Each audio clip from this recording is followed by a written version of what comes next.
Hoje é sábado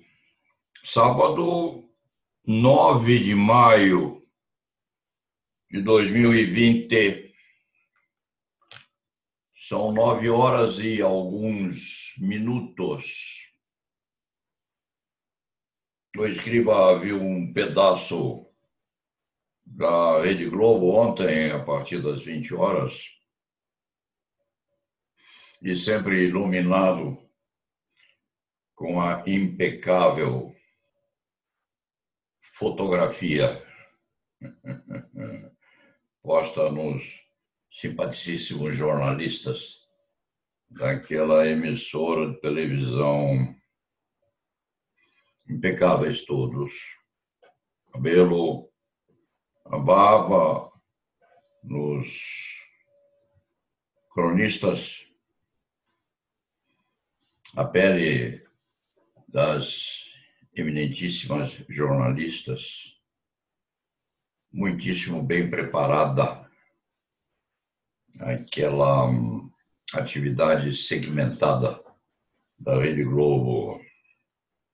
Não dá inveja, evidentemente, porque este cronista é um velho advogado criminal com 62 anos de profissão e não tem esse tipo de característica, não tem possibilidade de colocar pancake, etc. Mas faz parte. O próprio governador do estado, que é muito bem posto, aliás, na televisão, ele se prepara bastante antes, quando não tem tempo de se preparar. Apesar disso, aparece uma certa dose de benignidade na televisão. Esse Escriba não tem tempo, preparo, possibilidade de fazer isso, vai como vai. E hoje, às 9h pouco da manhã, naquilo que chama de trincheira, porque foi privado, inclusive, do instrumental usado nas anteriores crônicas, que faz quase diariamente. Aquilo viria para casa, mas viria para casa com um operador. A regra aqui imposta é a seguinte: quem entra não sai, e quem sai não volta. E ficar com o cinematografista aqui permanentemente. É muito simpático, mas não é bom, porque não faz parte da família. Dessa maneira, vamos enfrentar este 1917 da melhor forma possível, na trincheira. Isto é uma trincheira sem possibilidade mínima de afeiçoamento à parte técnica que a crônica exigiria para ficar melhor. Mas obrigação é obrigação e vamos ao trabalho. O jornal Estadão de hoje, na página A8, Política, traz uma foto do Procurador-Geral da República devidamente protegido por uma máscara sofisticada. Este cronista quer saber onde a adquiriu ou quem a forneceu, porque é muito adequada. A máscara tem sofisticada proteção sobre a boca e dá uma impressão de segurança que este cronista não teria nas ruas. Vai aqui a foto do procurador-geral provido desse instrumento de segurança e pedindo licença, obviamente, à eminentíssima jornalista que o fotografou, cuja efígie está sobre a foto. O Escriba se propõe, como sempre, a pagar a fotografia se e quando for requisitada. Mas vai o nome de quem atirou: Gabriela Bilo, Estadão, 27/4/2020. Propõe-se este site a pagar a foto de acordo com a tabela se e quando for reivindicada. Para tal fim, psdfa@uol.com.br. Basta remeter o boleto, pagaremos com prazer dentro da tabela e dos costumes da praça. Extrapolada, então, esta foto do eminentíssimo Procurador-Geral da República, que tem uma bucha nas mãos, conduzir aquilo tudo sem afastar a atenção para a presidência da República, exatamente aquela que o nomeou. É uma bucha, mas o Procurador-Geral sabe como fazer. E o ministro Celso de Mello, mais ainda. Há de ser o processo mãe da vida do eminentíssimo, respeitadíssimo ministro Celso de Mello, por quem este cronista tem uma especial dose de afeição. A seguir, este antigo articulista de direito penal e processo penal brasileiros passa a uma sessão do Estado de São Paulo, na quarentena. Entrevista. Depois de renascer, uma entrevista grande feita por Daniel Fernandes, do Estadão? Sim. Sim. É uma tradução de Ana Capovilla e Renato Prelorenzo. Daniel Fernandes, sobre Felipe Lançon, uma entrevista com Felipe Lançon. É um dos jornalistas vítimas daquele atentado de janeiro de 2015, em 7 de janeiro de 2015, com parte do rosto estraçalhada e 11 companheiros mortos, tombados ao seu lado, por todos os lados. Felipe participava da reunião de pauta do jornal satírico Charlie Hebdo.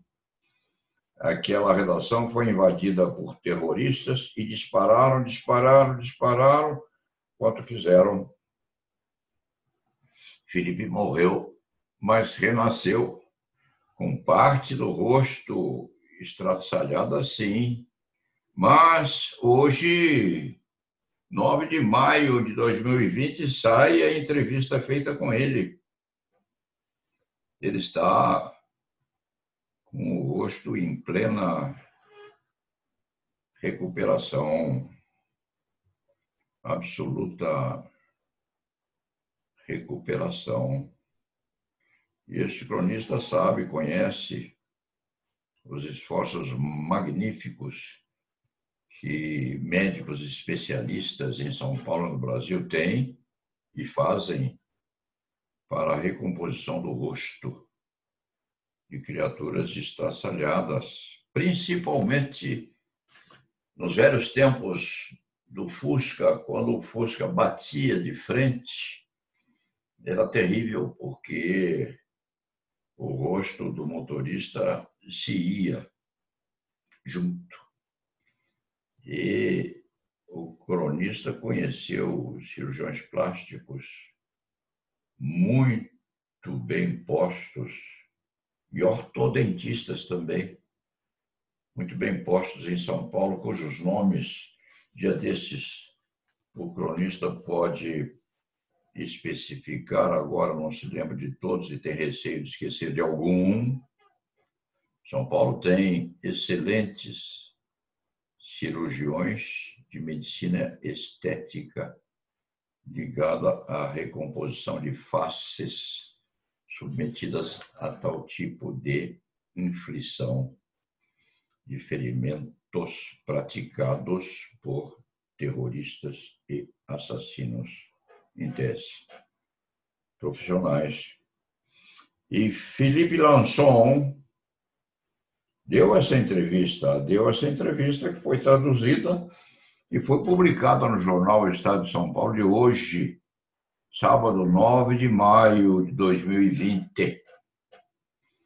E aquele jornalista recomposto para a vida, que hoje é escritor,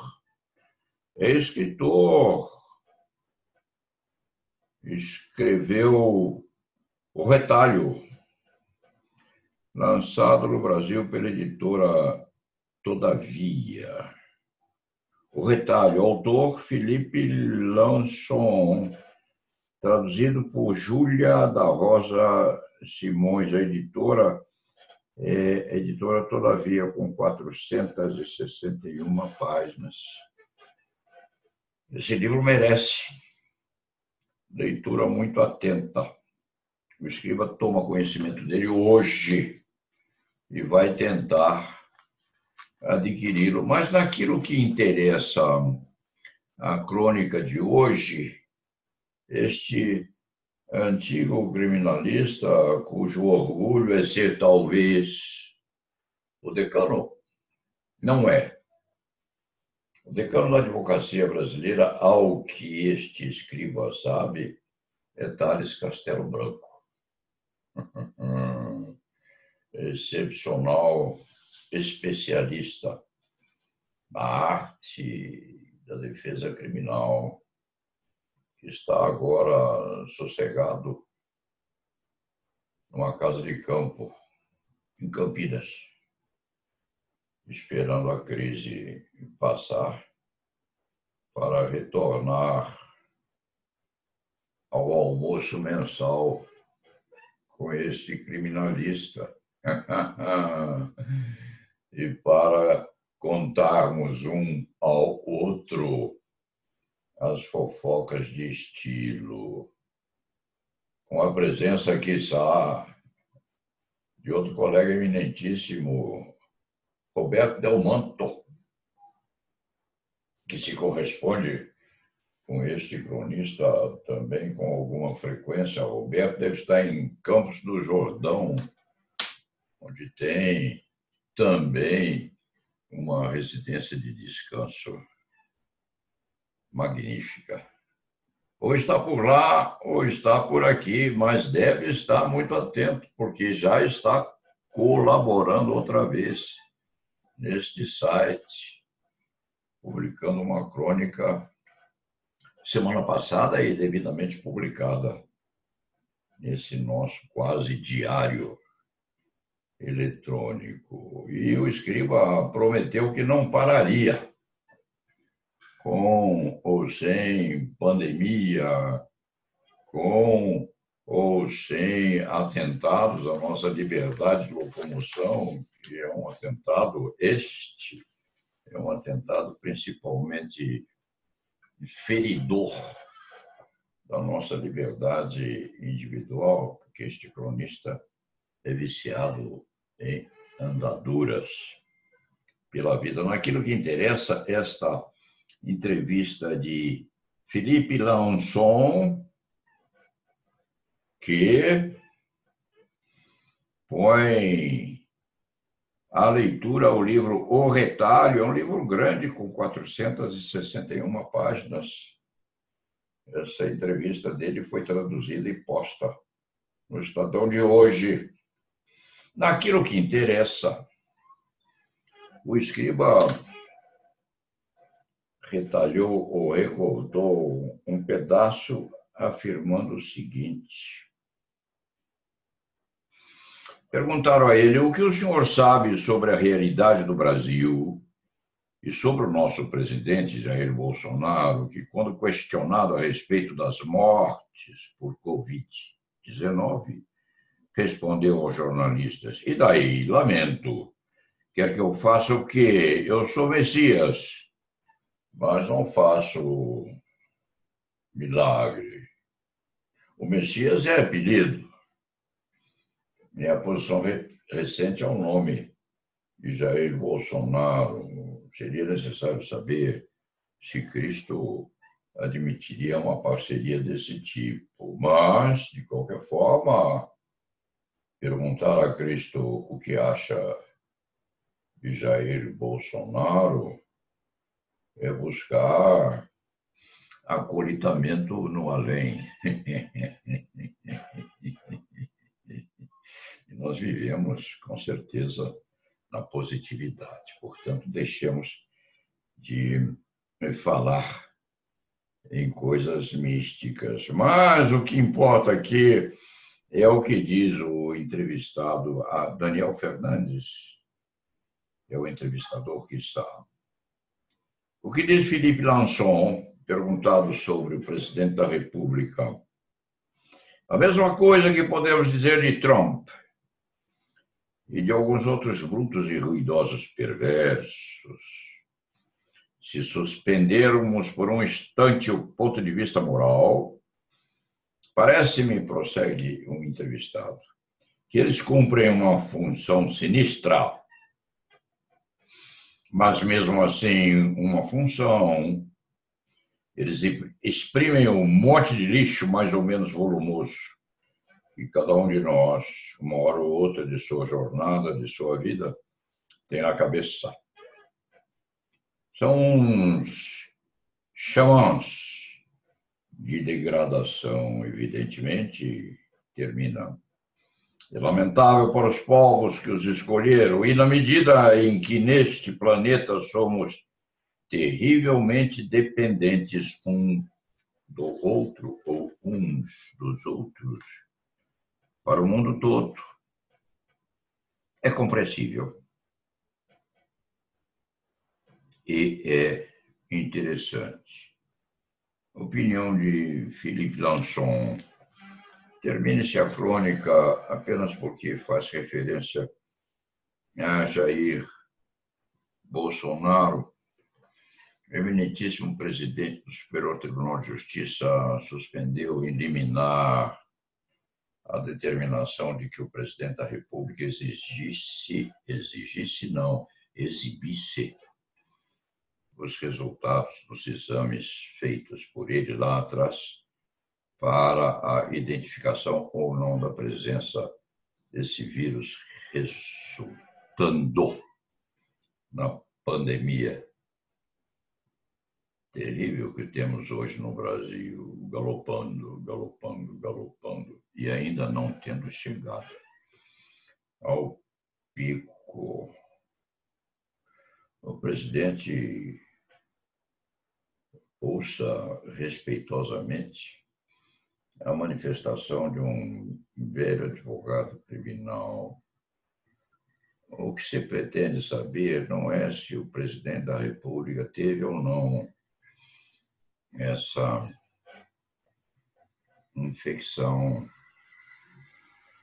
O que se quer saber lá no fundão, lá suspicazmente,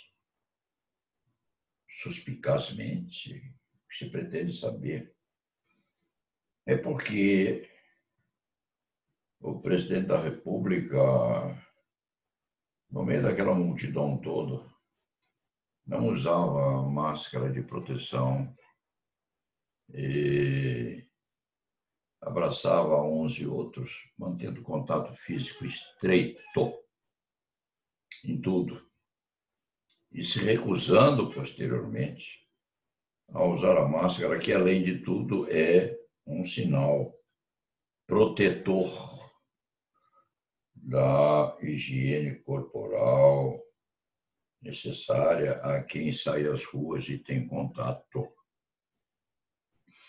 com o público em geral. Valendo aqui, com certeza, nesta casa, repita-se a regra, que é uma regra absoluta. Quem entrou não sai. E quem sai não volta. Em outras circunstâncias, a máscara é fundamentalmente imprescindível. O que se pretende saber é isso. Por que o presidente fez o que fez e ainda faz, eventualmente, que é, com certeza, um sinal de despreparo psicológico para rever ou para fiscalizar os destinos desta nação. Saber se ele teve ou não teve, hoje em si, é talvez menos importante, porque ele teria o direito de preservar o resultado de seus exames para si, protegendo a sua privacidade, embora este cronista continue asseverando que a alma e o corpo do nosso presidente foram, de certa maneira, emprestados à nação por algum tempo, com uma co-obrigação nossa de velar pela saúde do representante do órgão máximo da nossa nação. É, sim, uma criatura privilegiada, uma espécie de ícone posto sobre um altar. E não se pode pretender ou não se pode permitir que essa criatura desmorone, como aquele nome famoso que o escriba tira de algum lugar e não sabe de onde, deuses de barro. É preciso que se mantenha íntegro, física e psiquicamente. Nós tivemos presidentes um tanto desequilibrados, sim. O mundo já os teve. Alguns, um ou outro genial, ou se preferirem, uns ou outros geniais, outros na fímbria, no limite da sanidade mental. Alguns produziram guerras injustificadas, o que justifica aquela consideração feita algures por este escriba. O presidente dos Estados Unidos da América do Norte carrega alguém atrás de si, segundo a crônica, com uma maleta acorrentada ao pulso, dorme com ela, acorda com ela, vai ao banheiro com ela, provavelmente transa com ela, se for do ramo, mas não se separa daquilo. E qualquer atentado a ele leva, ou levaria, obviamente, a que lhe cortassem os pulsos para a retirada da mala. Então,